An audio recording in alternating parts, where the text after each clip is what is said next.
What's up, guys? This is Justin again with Greg. We are this time talking Ohio State.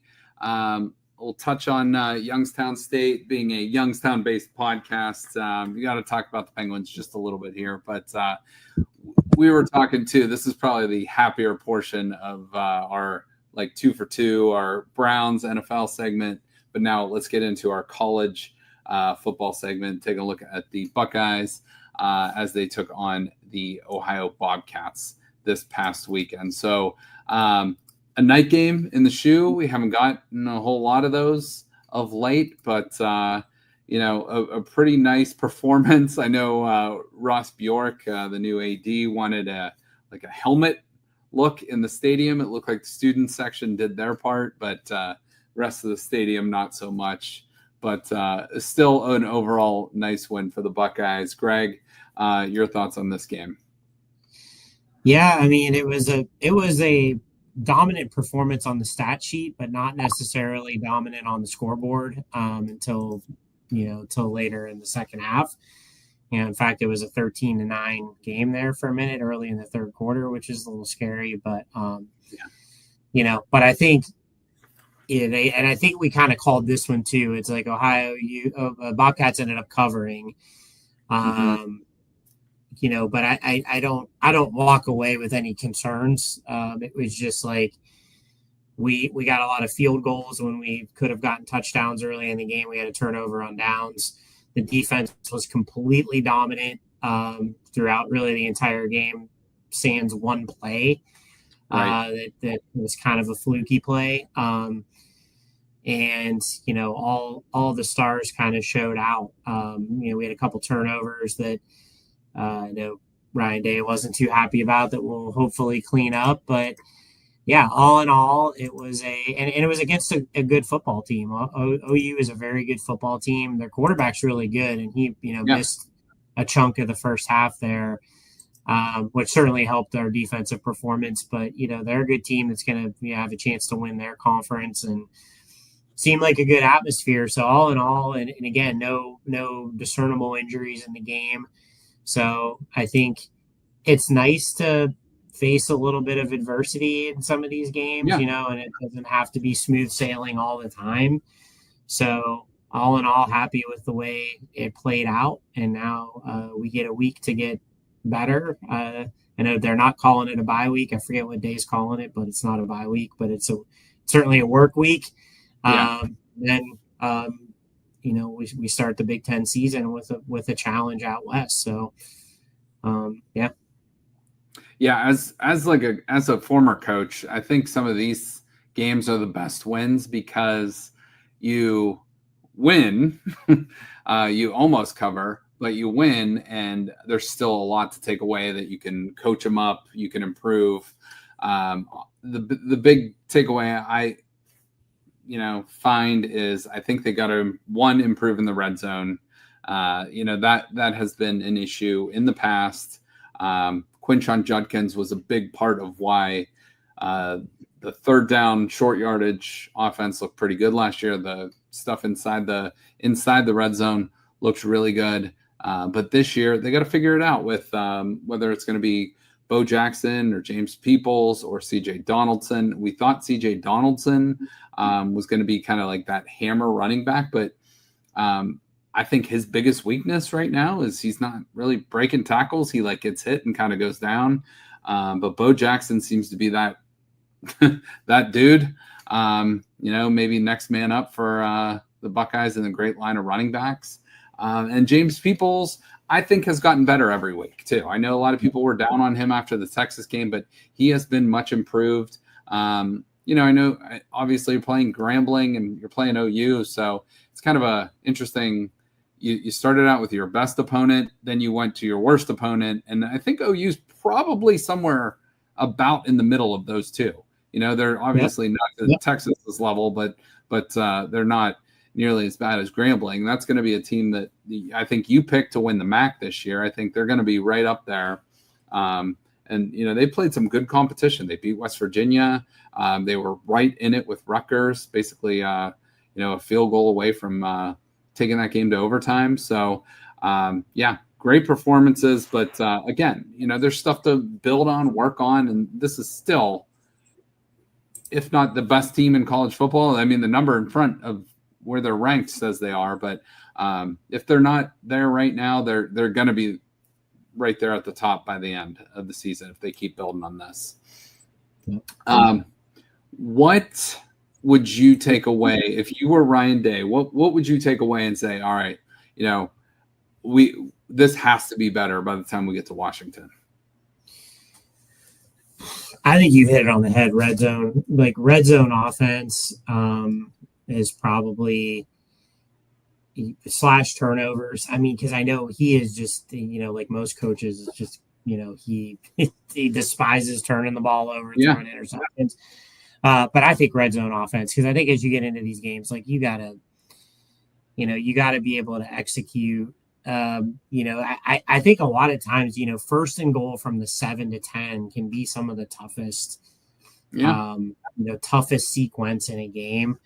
And just being able to, whether it's just like having that attitude with the running game where you're going to, it's first and goal from the 7, and we're gonna line it up. We're gonna hand it off, and we're gonna get it inside the 5, inside the 2 or whatever, or bust it in, or being able to hit those fades or slants.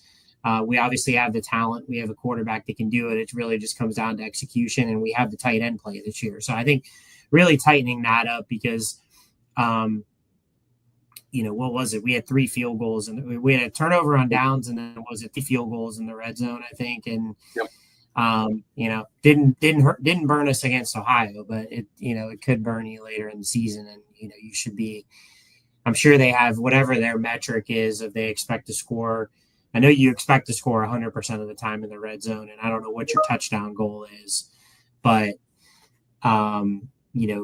getting to the point where we're scoring a touchdown almost every time we get in the red zone is really where we need to be the rest of the year out. So I think that is probably your takeaway. And it's nice to be like picking nits when you're up 3. You're 3-0. You beat the previous number 1 team in the country. You are now the number 1 team in the country. You're coming off a national championship. I know, again, a lot of those players are gone, but you still have young emerging players stepping up into big time roles. This is going to be Julian Saint's first road game. A lot of these guys, first road test, but we see it is a 3:30 game, which kind of helps, makes it nice. It's still going to be an interesting crowd. That would be an awesome venue to be at. That's one of my bucket list places. Greg and I were talking about going to a road game before the season, and we landed on Wisconsin, which will still be awesome, but Seattle would definitely be right up there and one of the cooler road trip locations for sure. But one thing from this OU game too that I loved to see was Ryan Day and Julian Saint kind of jabbing at each other a little bit after that one goal line series that ended up in, I believe, in a field goal or a 4th down. Turnover on downs. But that was good to see because it's 2 competitors. It's 2 guys that are one's a quarterback guru and the next one's a great young quarterback, but he's still learning. And, they're figuring it out as they go. And that frankly tells me that they, Saint's a guy. Saint, if you can get it's like a good sign when the coach can get in this guy's face, because it's I know what you're capable of. And I believe it was he missed Ennis in the flat on a play that and it just and that's a lot of times what it comes down to in the red zone is in any time during the week during the game at the quarterback position is making those quick throws. We're so talented at the receiver position and just getting rid of the ball quick when a guy breaks open. And I think it's just I'd love to see it too. And I'd love to see in general, I think, with the national championship under his belt, I know there's a lot of the gripes on Day was he's soft or he's not too nice of a guy, right, or whatever. You're seeing a little bit more of a hard ass attitude out of him in a good way. because you could still be a nice guy, but you could get after guys. And I think it's just like the standard. I think we as a program, and we've played at such a high standard for so long, but it's like we're even raising the standard even more, and it's just great to see. Well, and I know he's got a goal. Leaving no stones unturned. Yeah, exactly. And I know he has that goal. It's a long season, but I know he's got that goal of being. Is it Woody Hayes is the only multinational championship coach in history for Ohio State, or is it Paul Brown? It's one of those two. I think that Woody definitely had multiple. Yeah. Yes, I think it's Woody. But he has that goal because Tressel won his one, and Meyer won his one. He now has one, and can get up to that. I know Dabo has what? Dabo's got 2, and Kirby's got 2. So that puts him. I mean, he's already at the top, but if he can get to the peak, that will do it. But again, one game. And I love that. And I love they said it on the telecast. And I don't know, I didn't realize it. I love that they don't have any national championship banners or anything up in the practice facility, because Day's basically like, hey, this team hasn't won a thing. We're not defending anything. This team's won nothing. So, I mean, I like that attitude. I like that hunger, because it is very easy to get complacent after winning a national championship. And now, when you turn over as many guys as we did on this roster, it's probably a little easier to stay hungry. Yeah. But you could tell it's really is a focus to be like, stay hungry, stay the course on this goal, this team this year. Because as we know from watching sports our entire lives, repeating as a champion is probably one of the hardest things to do in sports. Absolutely. Yeah, 100%. Yeah, it'll be good. Real quick before we go to our players of the game here, what'd you think about the Peacock broadcast? I feel like Chris Sims was mailing it in a little bit. He just didn't seem, prepared or informed, and I get it. It's not easy. I mean, we jump on and do this podcast every week, and sometimes it's that in and of itself can get tricky sometimes, right? You're talking and whatever, but like a lot of mispronounced names, a lot of just like, what the hell are you talking about? And it almost just seemed like he kind of mailed in the broadcast a little bit, which I guess you're going to get when it's on Peacock, but not crazy about it. It is a necessary, it's in the streaming world, it's kind of a necessary thing. Because I was thinking about, the $10.99 a pop that however many people paid, even just for 1 month, let alone the people that will just forget and, keep paying it every month, or the people that actually enjoy Peacock and start watching it. The amount of money that they make off of this, clearly, it's important for them to have the Ohio States, the Michigans, the Penn States, at least on one game every year. So you live with it. We went to BW3 for the first half, not because I didn't want to pay the $10.99. It was just like, well, let's get something to eat and let's go watch the game. Hopefully by halftime, it's not a game anymore. And then we can just go home and listen to it on the radio or whatever. And then we go home at halftime and OU scores and it's 13-9. And I'm like, all right, we're paying the $10.99. Go back to B-dubs. Yeah, or back to B-dubs. But yeah, so, but yeah, not the world's greatest broadcast, certainly. Well, you got the paper coming out. You can watch all the Yellowstones, all the old SNL. So you guys, I know we're going to talk. We're going to talk TV shows later. Yeah, and I'm living in the past on TV shows, so I need some good ones. Okay, all right. Oh, we're going to get to that towards the end here, but let's go to our next weekly segment here. Let's go to our offensive player of the game. So who is your offensive player of the game? Yeah, I'm going no further than Jeremiah Smith this week. Yeah. So 9 catches, 153 yards and a touchdown, 1 rush for 17 yards with a convoy of Scarlet jerseys in front of him for a touchdown. Just reminding everybody that he's the best player in the country, and he's going to be a force to be reckoned with the rest of the year. How about him? He even got into it with one of the DBs Yeah. on the field there, which was super, super interesting. And you got Brandon Innes stepping in there to like break it up. But yeah, that was good to see some little fight out of him too, because he is so talented. But he's also going to have to put up with a lot of BS at times too. With players chirping at him and stuff, trying to come for the king.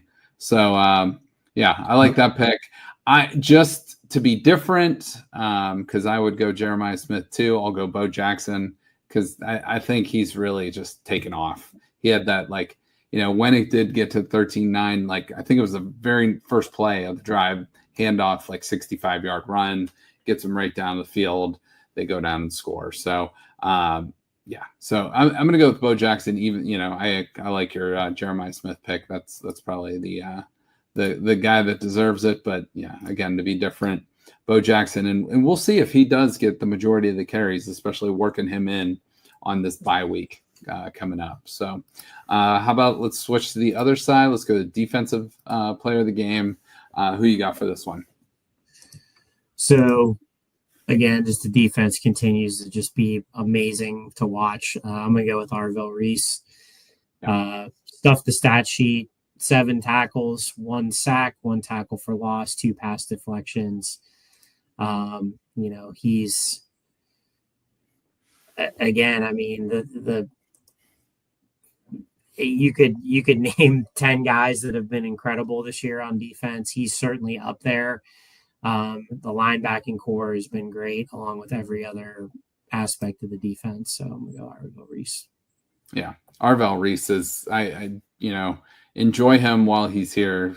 To sound like a Cleveland Guardians owner, but enjoy Arvell Reese because I think his talents from Cleveland, Glenville to Columbus are headed to the NFL next year. He is that good.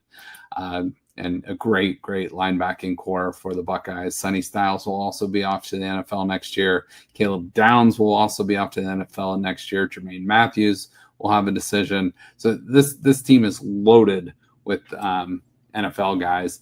I'm going to go with Bo Atkinson. Didn't light up the stat sheet, but he has been an impact transfer coming off that defensive end. He even was the one that he put a huge hit on OU's quarterback, knocked him out of the game for a couple series there. But what an absolutely great kind of like unsung hero transfer, because the defensive line has been a question mark coming into the season, but they've been very, very good. So I'm going to go with Bo Atkinson on that. Got another sack, another couple tackles in that game. So those are our defensive players of the week. So here's my stat of the week. So Jeremiah Smith, to go off of your pick, is the fastest player in Ohio State history to reach 1,500 receiving yards. He did it in 19 games. The previous record was Jackson Smith-Njigba, who did it just a few years ago in 20 games. So you're in pretty damn good company there. And Jeremiah Smith, I think we all know, is probably going to be, as long as, provided, knock on wood, he stays healthy, going to probably be the best receiver ever to come through the doors in Columbus. So any thoughts on that record, or just like his overall performance so far as a Buckeye? Yeah, it's just we are so spoiled when it comes to, a lot of things, but especially the wide receiver position. It's unbelievable, truly, how the bar seems to get raised every year. And now even Carnell Tate and what he's doing and how his draft stock is rising. And then you see what all these guys are doing on Sundays, and it's just crazy. It's almost crazy to think, I know we just did our NFL show, but it's almost crazy to think that kind of all this recent crop of guys that you could probably argue like Marvin Harrison Jr. has been like probably the least impactful at the next level. Yeah. When you see what Ibuka's doing, what you see JSN's doing, Garrett Wilson, it's just insane. Yeah. And this guy, I think I would say any of the guys I just said would probably admit that Jeremiah is a little bit different, and he's just so young, and he's just at the beginning of what he's capable of being. So, I can't we have a year and 3/4 left of them here. And man, enjoy every minute of it. Yeah, he is.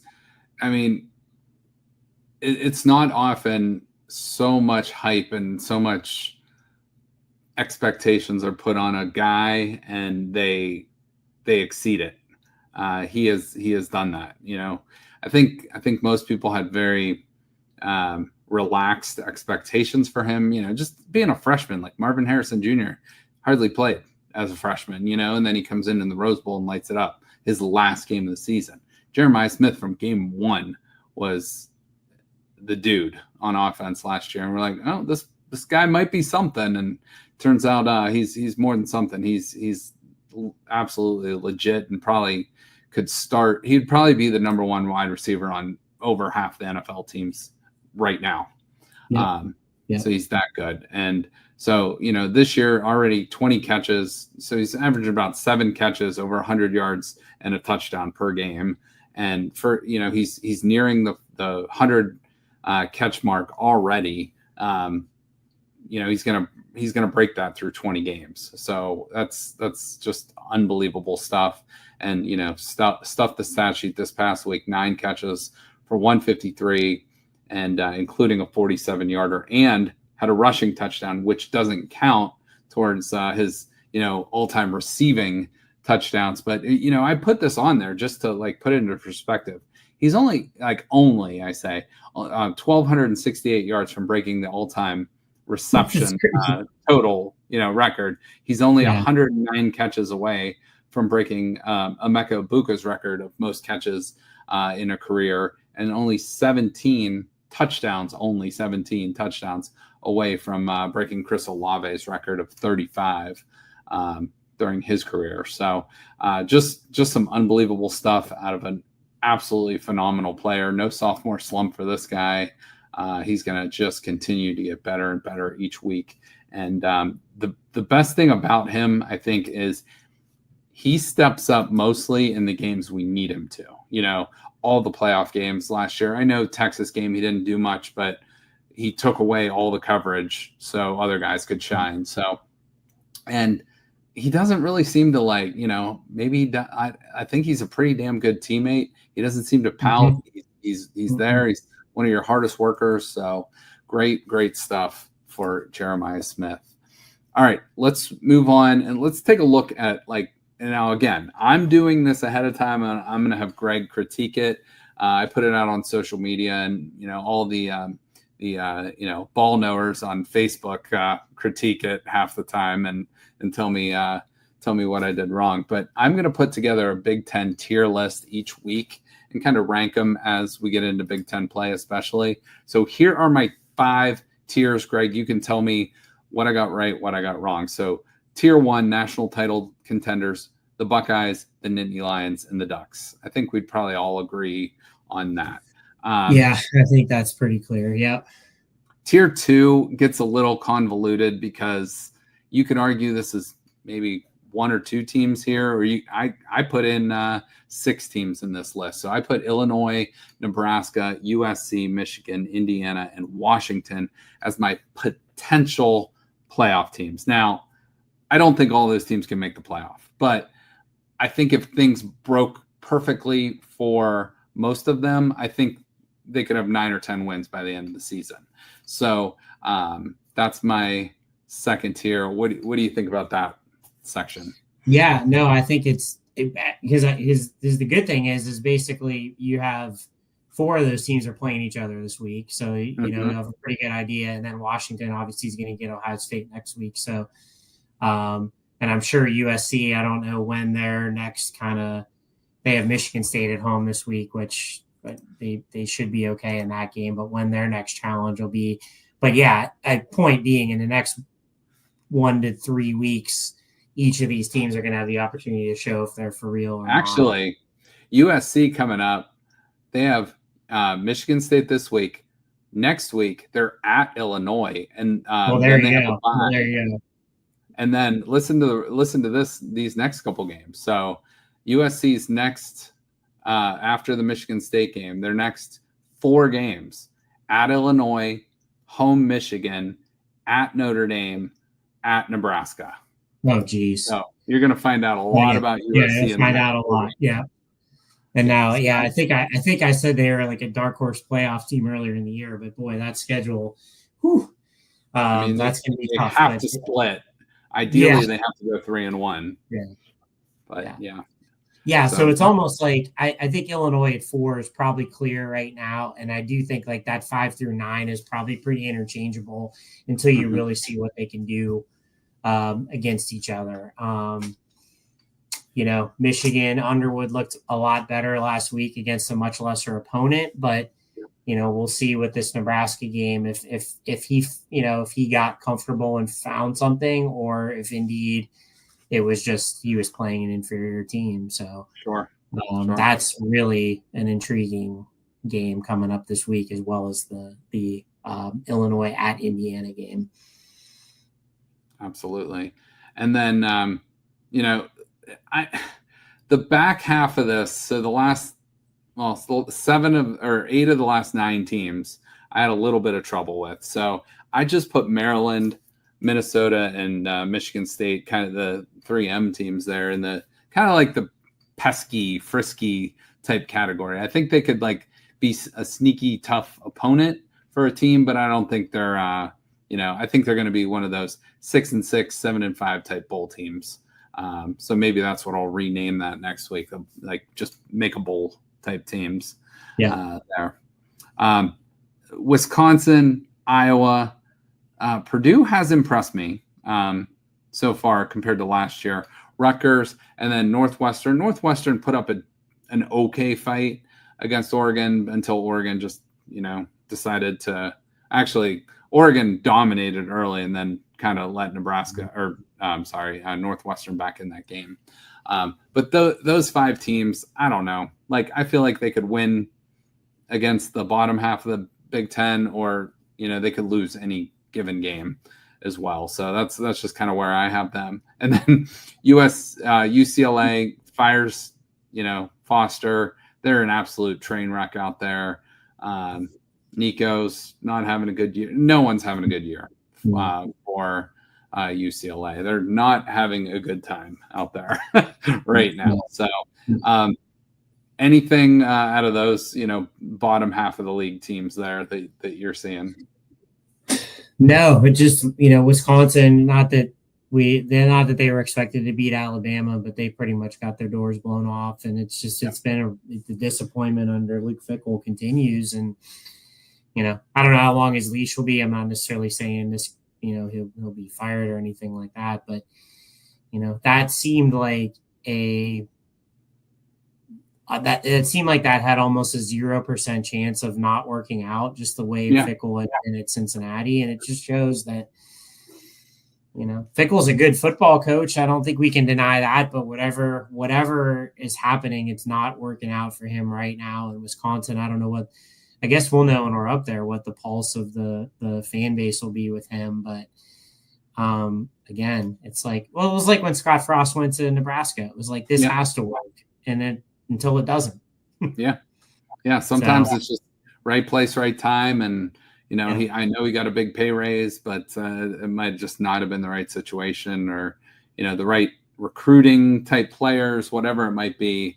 NIL situation. There's so many factors that go into college coaching now as well. So, all right, let's take a look at the rest of the country. I just put a couple notes on here, but feel free to elaborate on anything that's not on here or what is on here. So what stood out to you from week 3 in college football?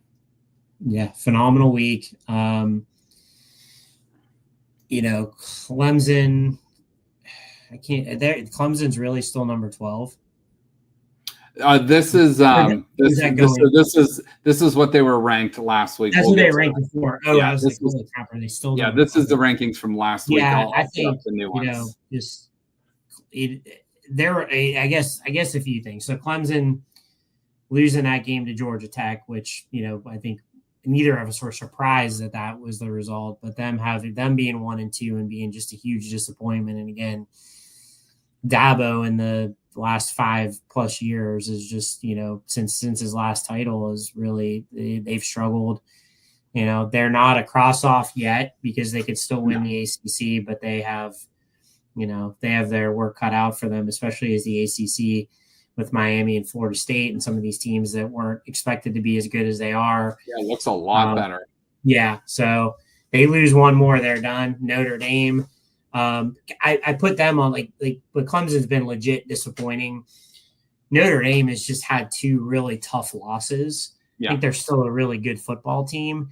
But the problem with them, and I know we've talked about it and we've kind of thrown this around, and I kind of tend to agree with you that if they win out and go 10-2, it's going to be hard to leave them out of the playoff. The only counter to that is right now they don't have another currently ranked team on their schedule, although I think USC now is 25. USC just jumped in. Jumped in. Okay. So they have a very favorable schedule, but at the same time, they don't have any other, at this point, victories that you would consider to be signature victories.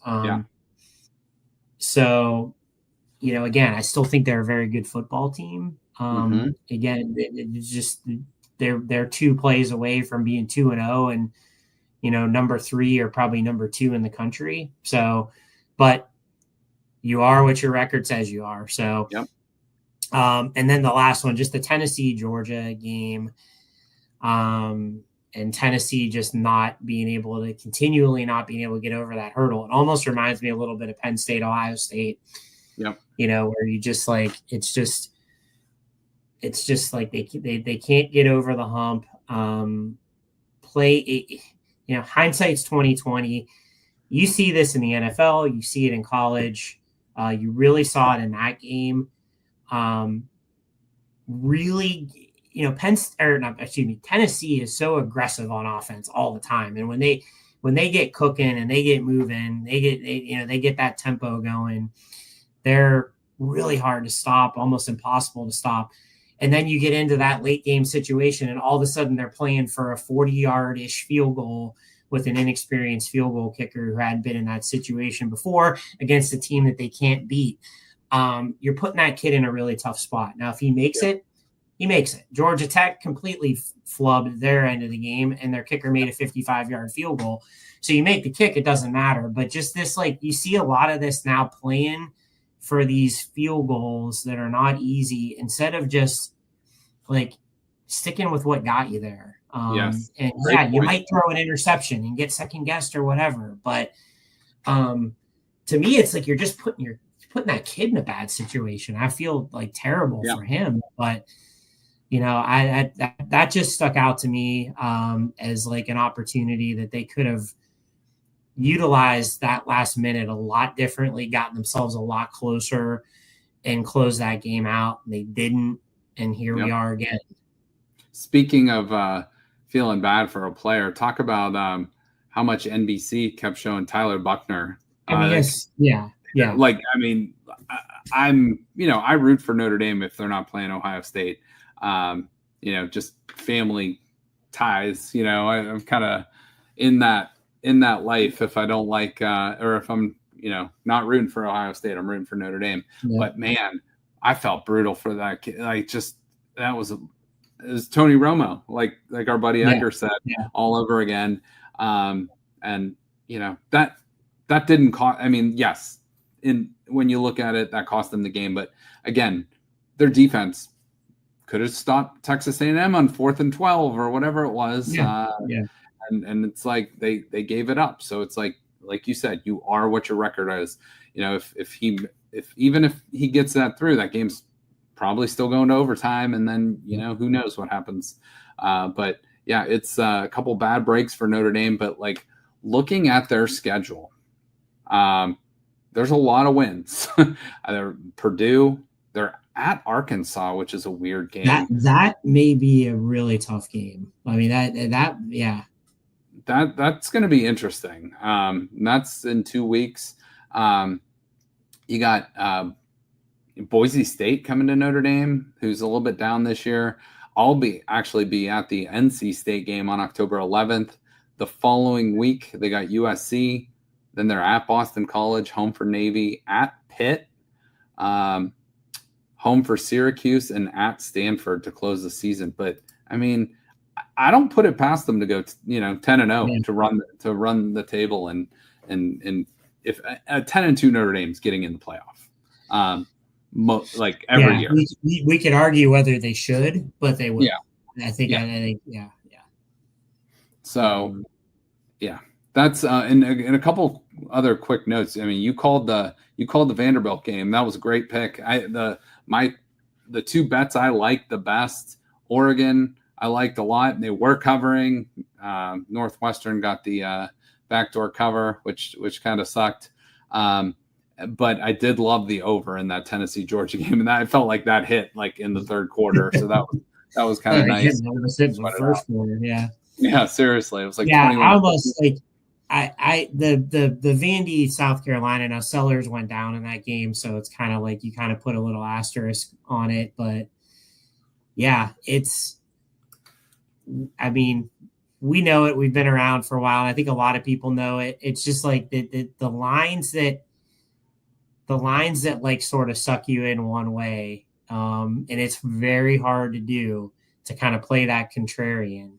Yep. And say, well, I'm gonna go against what logic tells you, but I heard this on the radio, and it's really the same every year. It's maybe not to this extreme, and I don't remember the exact number, but it's something along the lines of like in the first 2 weeks, 9 out of the 10 games where the public was most significantly on one side, the minority side ended up coming. Fade the public. Fade the public. Yep. And you know what? I hate to rub salt in the wound, but the number one most bet on public team this past week was Oregon. And maybe they all heard that potential quote. Big quote. But yeah. But and Notre that was Dame's probably an Oregon guy that put that out. And Notre Dame's always kind of a heavy public team. Georgia was Georgia had a lot of public. Clemson had a lot of public betting. And I think South Carolina did as well. So, and even that, and even just weird stuff that you see with lines like that LSU line was down to 4.5 at kickoff. Now I know LSU ended up covering, but if you look at the way that game played out, LSU won 20-10. Florida threw a pick 6. I think that was like the last score of the game. It was like in the third quarter, Florida threw a pick 6.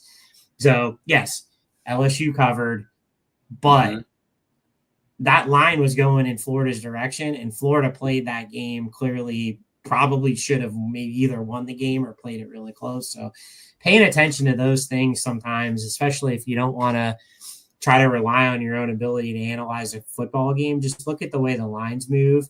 And look at the way, if you can find stuff on who are the teams that the public's heavy on, and going against that, because it really is. There's a reason why those casinos have bright, shining lights, and it's real. It's good advice. Good advice. If we take a look at what the college football playoff would be if it started today, your first 4 teams, which is how many people would have, I think a lot of people would have had Ohio State and Penn State, but Miami and LSU would be the top 4 right now. And this is way, way, way too early. We're 25% through the year, but there's some interesting teams on that list. Florida State, who would have had them? Georgia Tech, who would have had them? I personally did have Tulane in the playoffs. So I'm happy with that. They got a big one this week. I think they got Ole Miss. That might be a game I throw a few bucks on the money line just because with Tulane Green Wave. But there's some interesting teams on that list right now. But again, way, way, way too early for any potential matchups or stuff like that. So let's take a look at this week's games, and I'll give a shout out to our buddy Brett, who puts together the perfect poll, and I actually used that this week to go off some of the lines. So I just took those right off the lines and I put these. But what games stand out to you? First of all, before you say that, I think I already love Illinois as an underdog at Indiana. But go for it. What do you got? Yeah, I mean, that's another one of those like It's in that weird point hell, zone too. what, yeah, what the hell do the sharps know or the odds makers know on that one? Yeah. I mean 12, 12 and a half. I think it's down to 11 and a half now. Ole Miss, Tulane. I mean, Tulane's a really good team. Ole Miss is just one of those teams I feel like no matter how good they are, you can never fully trust them. Mm-hmm. So that one, I lean Tulane.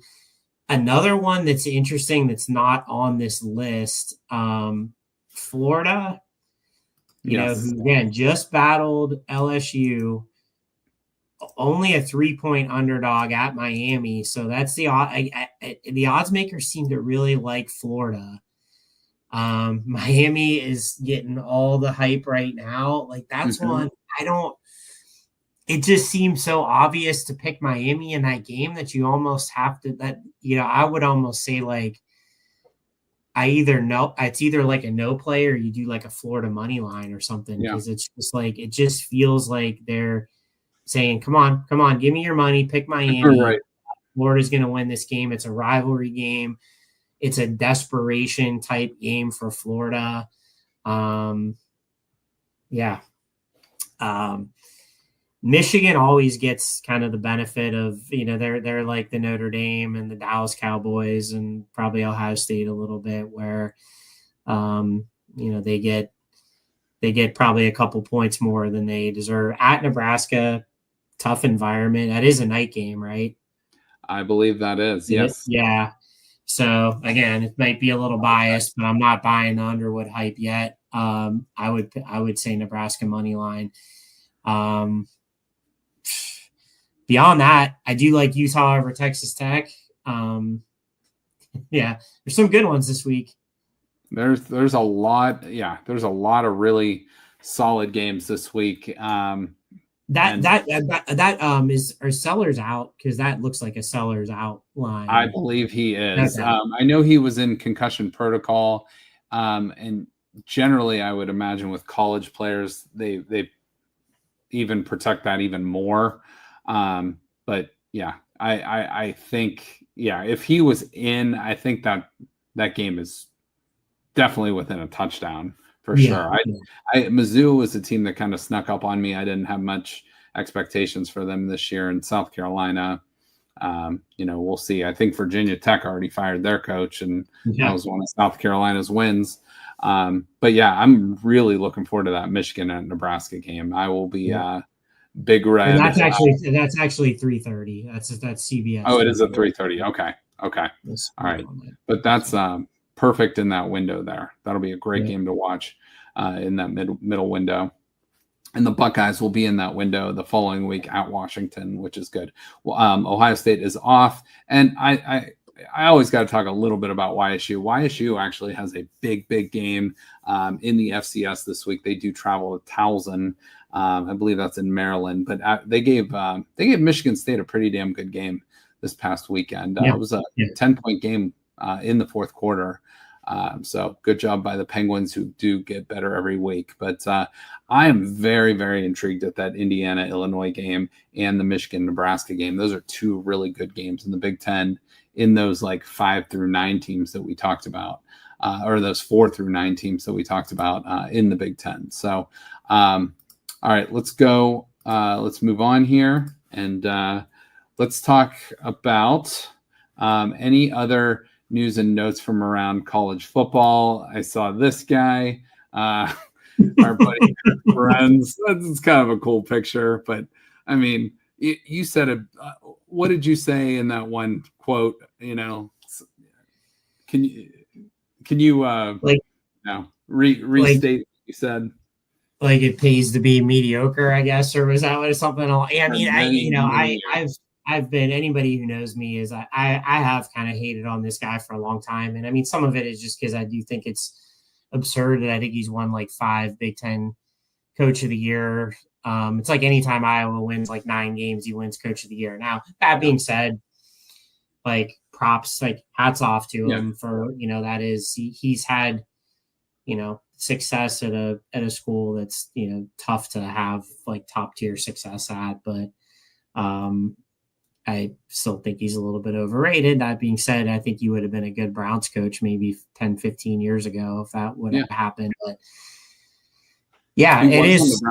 He was on the Browns coaching staff with Belichick and Saban. Yeah, that's right. Yeah. Way back when. So, yeah, I don't know. It's like, congratulations. And, it's just a weird one. All-time winningest Big Ten coach. Yeah. Kirk Ferentz. like 205 wins or something. I don't know. It's some ridiculously high number. It's, well, hats off to him, and that offense still doesn't. Yeah.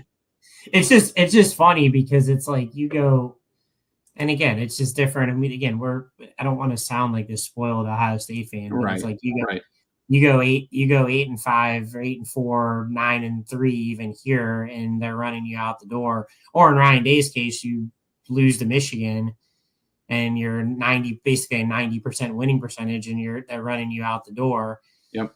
This guy's gonna have a statue in front of the stadium, and all he's really done is, win 8-9 games a year for 20 years. I know they've had a couple, really good seasons. So yeah, it's I guess it's all relative. So he will never have to pay for another meal, up in Iowa, but in Columbus or Baton Rouge or you name it, or Tuscaloosa, they'd be running his ass out of town on a rail. So it's just the way it goes.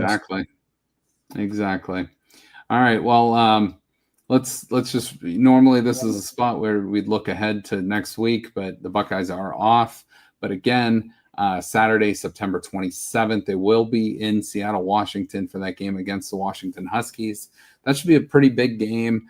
I would imagine that's at least a 17-point spread still, but Washington, that'll be a game, I'm pretty sure, and I'll look more into Washington in this bye week, but I'm pretty sure they haven't lost a home game in like 4 years. So they are a tough. I think it's been since 2021 since they lost a home game. And it's always it's like a good reminder. They were in the national championship game 2 years ago. And 2 years ago.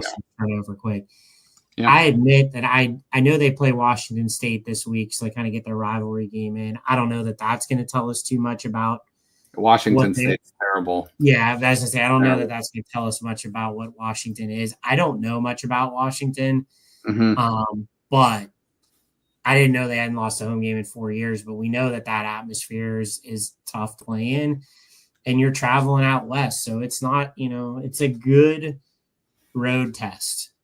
Yeah. And yes, Sands played Texas. He's played what was one of the, certainly one of the top teams in the country, but he hasn't played that true road game yet. So, every week is a new challenge. So, they have. I heard Day say today, like, this week's about us. So I mean that there's not going to be a lot of focus on Washington this week. This week's about us getting better. Yep. They'll be able to watch, for what it's worth, Washington play the Apple Cup this week. Yep. And then, start preparation next week for that. So, they've only played 2 games this season. Colorado State, they beat 38-21, and then they played FCS UC Davis, and they put up 70 on them, 70-10. They were off this past week. So like you said, Apple Cup coming up this week. So we'll see how they fare. But again, I think Ohio State's best opponent could be themselves sometimes. So like you said, if they can take care of business, get in the Woody, figure out whatever minor problems they have that are probably big complaints still from the fan base, I think they'll be just fine. All right, so let's wrap this up here. Last night was the Emmys, and we try to do something different at the end of each one of these shows. So maybe we give each other a little advice or whatever, or recommendations. But I'm going to ask you this. So Top 5 Tuesday, last night was the Emmys. What are some of the best shows you've seen in 2025? Could be old stuff, could be new stuff, could be movies, could be TV, whatever. I had to go to honorable mentions on my list because Well, that's good because I'll get off the stage pretty fast for me because I'm like you probably know me well enough to know I'm more of a movie guy than a TV guy. So I Yeah. don't like, I'm not as, and usually I'm like I'm delayed. So we've talked about it. Like White Lotus was probably the best show that I watched this year. So I've watched all the seasons this year. I just kind of discovered it or, watched it and loved the hell out of that. And what I'm doing right now, I mean, there's 50 freaking million TV shows. But Yeah. I'm rewatching The Sopranos, like start to finish. Probably like the third time, but it's always been like sporadic. But I am methodically watching it from start to finish, and also tandeming that with listening to the Talking Sopranos podcast with Michael Imperioli and Steve Sharippa, who break down deep, like scene by scene, every episode, and then they have a lot of good guests on. So what I'll do is I'll just watch 2-3 episodes, maybe, and then go back and listen to those like podcasts because I'm kind of a nerd like that. I like to hear the in-depth stuff. Super interesting, super fun. But once I do that, then I may be ready to actually move into the 2020s and watch something new. No, that's good stuff. And The Sopranos, I mean, I think we should probably have a draft here soon of like our like favorite series of all time. We'll bring some others in for that one, but there's some good. I mean, Sopranos though, you have to put that. I think that would be in anyone that's seen it wire to wire would probably have that in their top 5. I think so. That would be a great name for a podcast too. By the way, what do you hear? What do you say? What do you say? But some of mine, and I'm just going to go through mine. I do have White Lotus on the list. That was season 3 this year. It was great. Severance is an absolutely awesome show. Ben Stiller is the director, but there's some, it's Adam Scott from Step Brothers. He's so good in that show. There's just like so many big names in that as well. Christopher Walken's in that. There's a lot of like really cool. It's a weird ass show, but it's so cool. There was one that took home a bunch of Emmy awards last night. Adolescence. So this is on Netflix. It is 4 episodes. They're about an hour each. The amazing thing about that show, they use one take the entire show. They do not cut. It's one camera that follows around all the actors and you would never know it. It's like seamless. So I've never heard of that happening before. I don't think it's ever happened before, but it is awesome. And it's scary and it's intense in a couple of the scenes too, but that is a great show. Dexter had its previous run and then it had like a couple spinoffs. This was the latest spinoff. It's called Dexter Resurrection. To me, this would be in the original series of top 3 season. It was so good. White Lotus, like just so damn good. And then a couple other ones. Your Friends and Neighbors. It's got John Hamm as the main guy, Olivia Munn, and Amanda Peet is one of the main actors in this show. It's just that the cast is amazing. The show is amazing. And then 2 other ones I'll give honorable mentions. Black Mirror and The Bear. Black Mirror is on Netflix and The Bear is on FX or Hulu. And then I've only seen a couple movies this year, but 2 movies I will give shout outs to. Sinners. It is so good. It's like a little bit of a horror movie, a little bit of a vampire movie, a little bit of a Jim Crow type movie with like civil rights, black characters in the South, but it is so damn good. And then Death of a Unicorn. It's like a thriller comedy, but it's like Paul Rudd. There's a bunch of big names in that one too. But it's Jenna Ortega, I believe is her name. She's really good in that. So like that. And then the only thing I'm really watching right now is called Alien Earth. It's like a spinoff of the Alien movies, and it is excellent. So those would be what would recommend for right now. But those are some of the best stuff I've seen. of the year. But Greg, I kept you over our time limit here, but hopefully we got some good Buckeye talk, some good Browns talk in, and we'll wrap up there. So any final thoughts before we go and, for the rest of the week? No, I don't think so. I think we covered it. So, bye weeks are we're always a little antsy, but there'd be enough good games. Like we said, a couple of those, the really good Big Ten games and some other decent games across the board. And, college football always brings it. And, look forward to kind of taking a breath before the Big Ten season, but just great to be sitting here from a Buckeye perspective, being 3-0, being number one in the country, feeling like we really have a stronghold on a playoff spot, but, aspirations beyond that. I mean, we got we want to get through this Big Ten conference as clean as we can and obviously win that game in November and late November. And, it's just know that it's going to be the next 3 months 4 months, I guess now is going to be fun again. And we're fortunate to be able to be in that position. Hope it was fun. It'll make Sundays. Hope it was fun. Yeah. and all that'll make Sundays easier to deal with. No doubt. No doubt. All right. Well, enjoy the week off for Ohio State. But like Greg said, there's going to be a lot of great college football this weekend. So everybody have a great rest of your week. If you didn't check the Browns one out that we did, Browns NFL one, Ohio State college football one, we kind of broke that into 2 episodes. So you can check those out on both of these feeds. So for Greg, I'm Justin. Everybody have a great rest of your week, and we'll talk to you soon. Thank you for listening to this show on Youngstown Studio. This is original Youngstown content. Feel free to share our videos and tell